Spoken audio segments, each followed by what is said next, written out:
మన దగ్గరికి చాలా మంది స్టూడెంట్స్ వీటి నుంచి కానివ్వండి, మంచి టాప్ ఇంజినీరింగ్ కాలేజెస్ నుంచి మాస్టర్స్ చదువుకుందాం అని చెప్పి మన ఆఫీస్‌కి విజిట్ అవుతున్నారు. విజిట్ అయిన స్టూడెంట్‌కి మినిమమ్ బేసిక్ నాలెడ్జ్ లేకుండా ఒక పర్సన్‌ని అలాట్ చేసి, అతను ప్రాపర్‌గా ఫార్మ్ ఫిల్ చేయకపోవడము, లేకుంటే అప్లికేషన్ యూనివర్సిటీకి ప్రాపర్‌గా పెట్టకపోవడము, హ్మ్.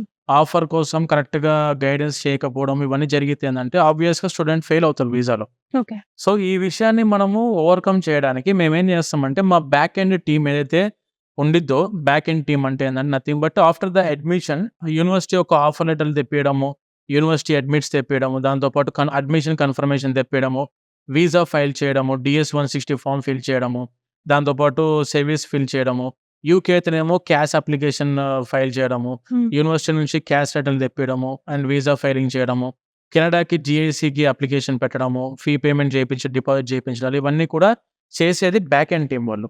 ఇక్కడ 6 మంత్స్ అతను ఫుల్ ట్రైన్ అయ్యి నథింగ్ బట్ ఏదంటే ఒక 6 నెలలు వీళ్ళని మనం ఏం చేస్తామంటే ఆర్&డి స్క్వాడ్‌లో ఉంచుతాం.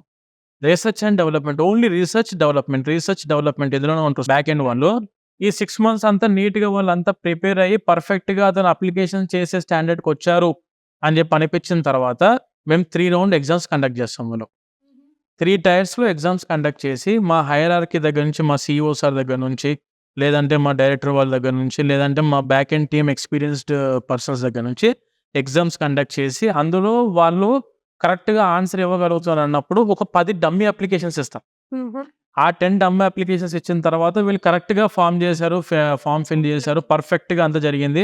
యూనివర్సిటీ వాళ్ళు కూడా కరెక్ట్‌గా గైడ్ చేసుకుంటున్నారు. ఆఫర్‌లు తెప్పిస్తున్నారు తొందరనే అని చెప్పి మాకు నమ్మకం వచ్చిన తర్వాత they will be entering into the application on bench.